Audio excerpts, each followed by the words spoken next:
श्रीराम समर्थ. श्रीमद दासबोध. सप्तम दशक. समास दुसरा. ब्रह्मनिरूपण. श्रीराम. ब्रह्म निर्गुण निराकार, ब्रह्म निस्संग निर्विकार, ब्रह्मासी नाही पारावार, बोलती साधू श्रीराम. श्री समर्थ सांगतात की ब्रह्म हे गुणरहित, आकाररहित, संगरहित आणि विकाररहित असून त्याला पारावार नाही असे साधू लोक म्हणतात. ब्रह्म सर्वांच व्यापक, ब्रह्म अनेकी एक, ब्रह्म शाश्वत हा विवेक, बोलिला शास्त्री श्रीराम. ब्रह्म हे सर्व चराचराला व्यापून आहे, अनेकात असून एक आहे व ते शाश्वत आहे असे सर्व शास्त्रे सांगतात. ब्रह्म अच्युत अनंत, ब्रह्म सदोदित संत, ब्रह्म कल्पने रहित निर्विकल्प श्रीराम. ब्रह्म अढळ आहे, त्याला अंत नाही, ते सदोदित असणारे असून कल्पनेरहित निर्विकल्प असे आहे. ब्रह्म या दृश्या वेगळे, ब्रह्म शून्यत्वास निराळे, ब्रह्म इंद्रियांच्या मेळे चोजवेना श्रीराम. या दृश्य सृष्टीहून ते वेगळे आहे, शून्यत्वाहूनही निराळे आहे. ते मन बुद्धी अगोचर असल्याने इंद्रियांच्या योगे त्याला जाणता येत नाही. ब्रह्म दृष्टीस दिसेना, ब्रह्म मूर्खासी असेना, ब्रह्म साधू विणयेना अनुभवासी श्रीराम. ब्रह्म डोळ्यांना दिसत नाही, त्यामुळे मूर्ख लोक ब्रह्म नाही असेच म्हणतात. साधूंची कृपा झाल्याखेरीज ब्रह्माचा अनुभव येत नाही. ब्रह्म सकळांहून थोर, ब्रह्म ऐसे नाही सार, ब्रह्म सूक्ष्म गोचर ब्रह्मादिकांसी श्रीराम. ब्रह्म सर्वांपेक्षा श्रेष्ठ आहे, त्याच्यासारखे दुसरे सार नाही. ते अत्यंत सूक्ष्म असल्याने ब्रह्मादिकांनाही ते इंद्रियांनी जाणता येत नाही. ब्रह्म शब्दी ऐसे तैसे, बोलिजे त्याहूनी अनारिसे, परी ते श्रवण अभ्यासे पाविजे ब्रह्म श्रीराम. ब्रह्माचे वर्णन शब्दांनी कशाही प्रकारे केले तरी ते त्या वर्णनाहून विलक्षण आहे, पण अध्यात्म श्रवण आणि ध्यानाभ्यास इत्यादींच्या योगे त्याची प्राप्ती होऊ शकते. ब्रह्मास नामे अनंत, परी ते ब्रह्म नामातीत, ब्रह्मास हेत दृष्टांत देता न शोभती श्रीराम. ब्रह्माला अनंत नामे असली तरी वास्तविक ते नामातीत आहे. ब्रह्माला समजावून सांगण्याच्या दृष्टीने जो दृष्टांत दिला जातो तो त्यास शोभतच नाही.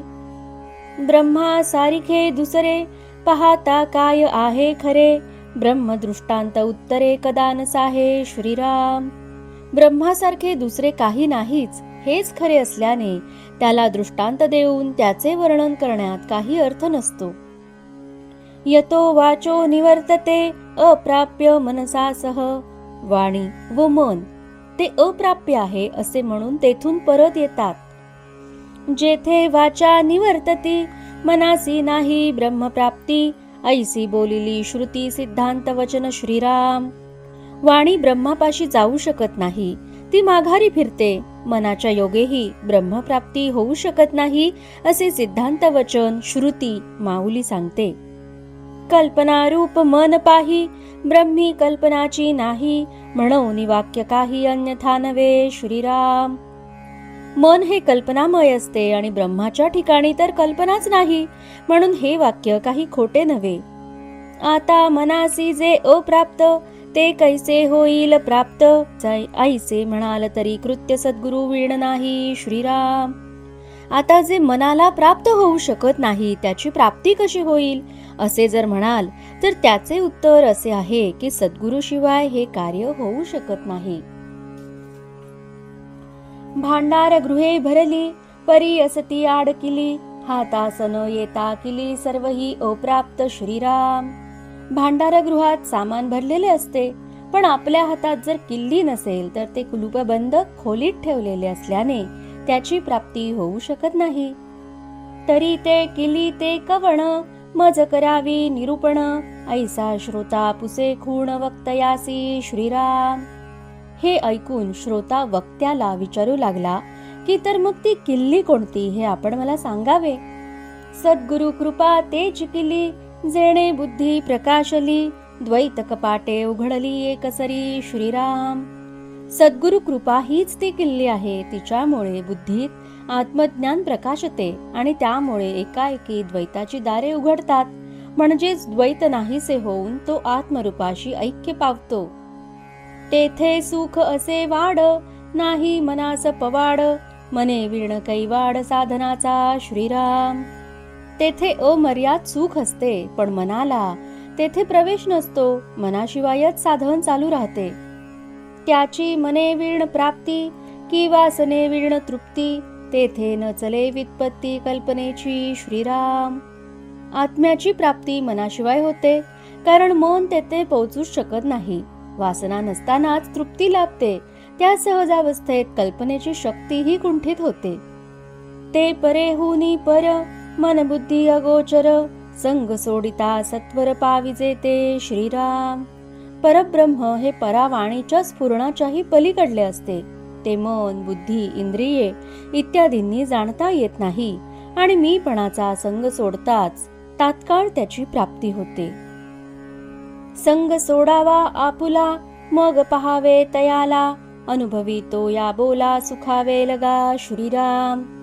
आपण आपला संग सोडावा आणि मग त्याला पहावे असे मी म्हणताच अनुभवी जे असतील ते माझ्या बोलण्यातील रहस्य जाणून निश्चित सुखावतील.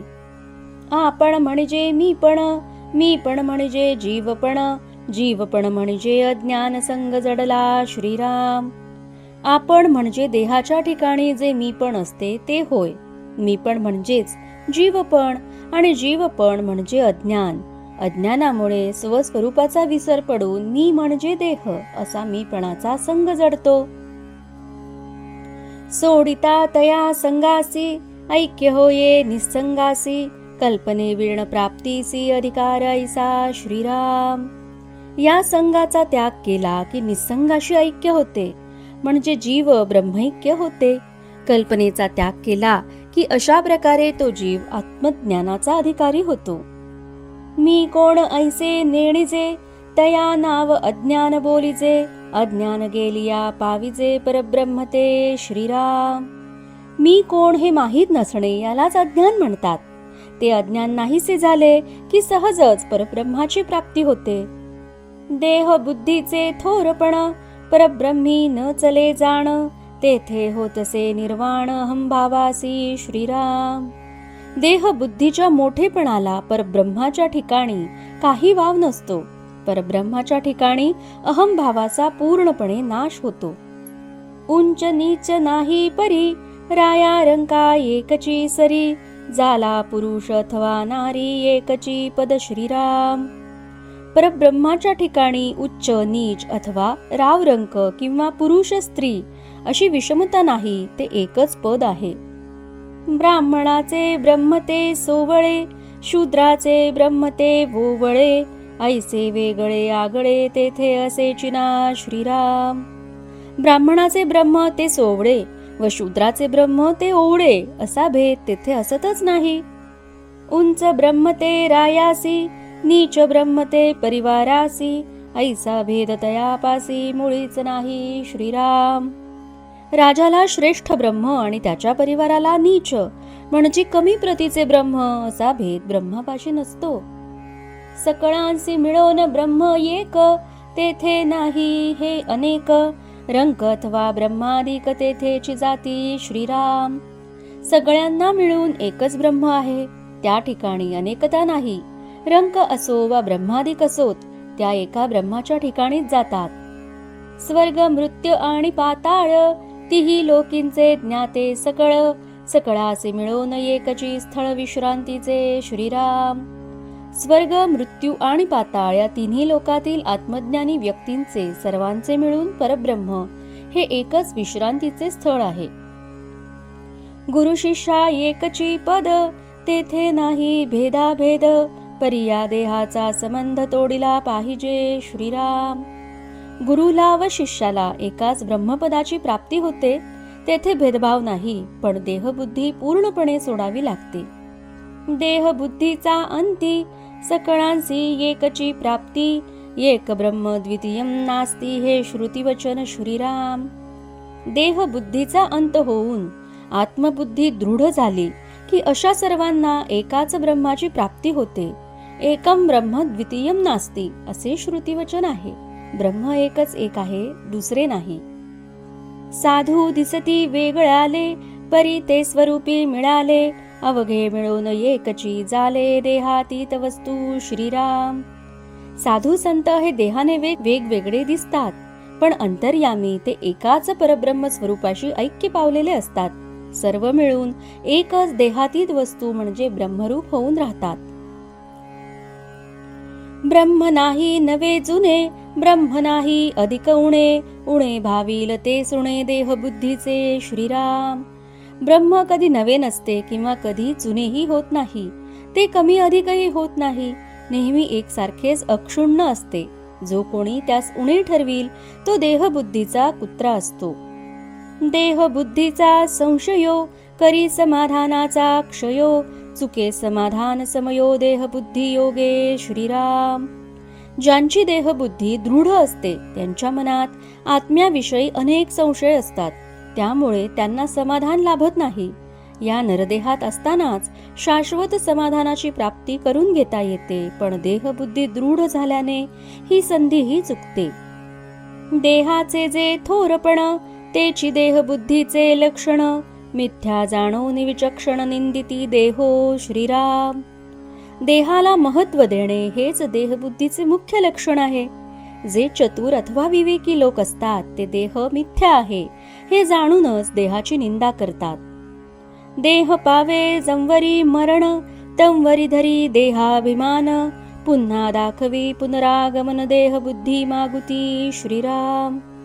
देहास मरण येईपर्यंत अज्ञानी जीव देहाभिमान बाळगत असतो. त्याची दृढ असलेली देहबुद्धी परत त्याला जन्म घेण्यास भाग पाडते. देहाची न थोरपणे, समाधानासी आले उणे. देहो पडेल कोण्या गुणे, हेही कळेना श्रीराम. देहास अवास्तव महत्व दिल्यामुळे समाधान घटते. शिवाय ज्याला इतके महत्व दिले जाते तो देह कुठल्या कारणाने केव्हा कुठे पडेल हेही कळत नाही. हित आहे देहातीत, म्हणून निरोपिती संत. देहबुद्धीने अन्नित होची लागे श्रीराम. सर्व संत असे सांगतात की देहातीत होण्यातच जीवाचे कल्याण आहे. देहबुद्धी धारण केल्याने अहितच होत असते. सामर्थ्य बळे देहबुद्धी, योगियांसी तेही बाधी. देहबुद्धीची उपाधी पैसावो लागे श्रीराम. सिद्धीच्या सामर्थ्याचा उपयोग केला की त्या योगे योग्याच्या मनातही मी श्रेष्ठ अशी मीपणाची जाणीव वाढू लागते आणि ते त्याला कळतही नाही. म्हणून देहबुद्धी हे झडे, तरीच परमार्थ घडे. देहबुद्धीने विघडे ऐक्यता ब्रह्मीची श्रीराम. म्हणून देहबुद्धी संपूर्णपणे नाहीशी झाली तरच परमार्थाची प्राप्ती होऊ शकते. देहबुद्धी जोपर्यंत असते तोपर्यंत जीव ब्रह्मैक्य अनुभवास येत नाही. विवेक वस्तूकडे ओढी, देहबुद्धी तेथून पाडी. अहंता लावून निवडी वेगळेपणे श्रीराम. आत्मानात्मविवेकाच्या योगे आत्मवस्तूकडे मन ओढ घेऊ लागते. तिची प्राप्ती व्हावी अशी इच्छा उत्पन्न होते, पण देहबुद्धी दृढ असल्याने परत मन परावृत्त होते आणि देहासंबंधी अहंता उत्पन्न झाली की ती जीवाला आत्मवस्तूपासून वेगळे करते. विचक्षणे या कारणे, देहबुद्धी त्यजावी श्रवणे. सत्यब्रह्मी साचारपणे मिळून जावे श्रीराम. म्हणून या सर्व गोष्टींचा विचार करून अध्यात्माच्या श्रवणाच्या साहाय्याने शहाण्या माणसाने देहबुद्धीचा संपूर्ण त्याग करावा आणि खरोखर सत्य अशा परब्रह्मात मिसळून जावे. सत्य ब्रह्म ते कवण, ऐसा श्रोता करी प्रश्न. प्रत्योत्तर दे आपण, वक्ता श्रोतयासी श्रीराम. हे ऐकून श्रोत्याने सत्य ब्रह्म कोणते असा प्रश्न केला तेव्हा वक्त्याने श्रोत्याचे प्रत्युत्तर दिले ते ऐका. म्हणे ब्रह्म एकची असे, परी ते बहुविध भासे. अनुभव देही अनारिसे, नानामती श्रीराम. वास्तविक ब्रह्म एकच आहे, पण ते अनेक प्रकारे भासते. कारण लोकांची मनोवृत्ती भिन्न भिन्न प्रकारची असल्याने तेच ब्रह्म प्रत्येकास निरनिराळ्या प्रकारे अनुभवास येते. जे जे जया अनुभवले, ते चितयासी मानले. तेथेची त्याचे विश्वासले अंतःकरण श्रीराम. ज्या ज्या व्यक्तीला जसा जसा अनुभव येतो तसा व्यक्तीला तोच खरा वाटतो व त्याच्या अंतःकरणात त्याबद्दलच विश्वास उत्पन्न होतो. ब्रह्म नाम रूपातीत असो निनामे बहुत, निर्मळ निश्चळ निवांत निजानंद श्रीराम. खरे तर ब्रह्म नामरूपाच्या पलीकडे आहे, तसे त्याला अनेक नावे दिली जातात. उदाहरणार्थ निर्मळ, निश्चळ, निवांत, निजानंद. अरूप, अलक्ष, अगोचर, अच्युत, अनंत, अपरांपर, अदृश्य, तर्के, अपार ऐसी नामे श्रीराम.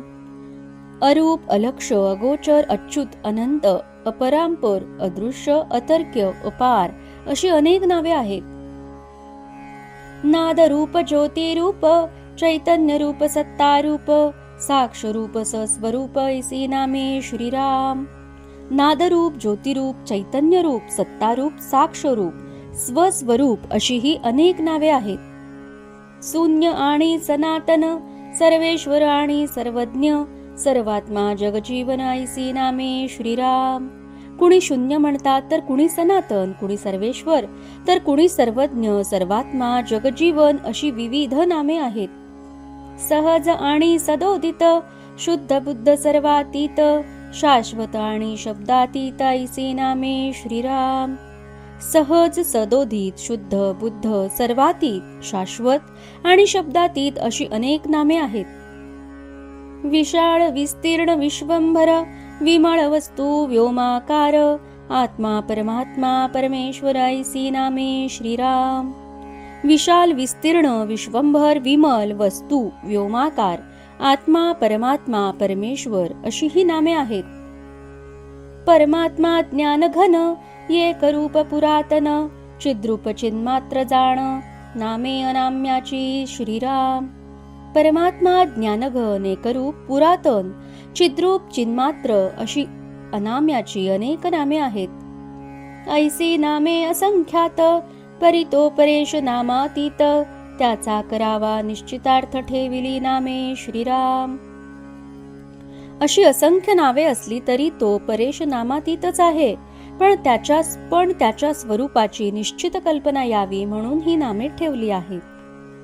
तो विश्रांतीचा विश्राम, आदी पुरुष आत्मा राम, ते एकची परब्रह्म दुसरे नाही श्रीराम. ते परब्रह्म म्हणजे विश्रांतीचा विश्राम आहे, तेच आदी पुरुष असून आत्मा रामही तेच आहेत. ते एकच एक आहे, तेथे दुसरे काहीही नाही. तेची कळाया कारणे, 14 ब्रह्मांची लक्षणे, सांगिजे ती तेणे श्रवणे, निश्चयो बाणे श्रीराम. ते एकले एकच आहे हा निश्चय बाणावा म्हणून ते समजण्यासाठी येथे 14 ब्रह्मांची लक्षणे सांगत आहेत, ती श्रवण करावीत. खोटे निवडिता एक सरे, उरले ते जाणीजे खरे, 14 ब्रह्मे शास्त्राधारे, बोलिजे ती श्रीराम. जे खोटे असेल ते निवडून बाजूला काढल्यावर जे उरते ते खरे असे जाणावे. आता शास्त्रीय ग्रंथांच्या आधारे येथे 14 ब्रह्मांचे वर्णन केले जाईल असे समर्थ म्हणतात. इति श्री दासबोधे गुरुशिष्य संवादे ब्रह्मनिरूपण नाम समास दुसरा समाप्त. जय जय रघुवीर समर्थ.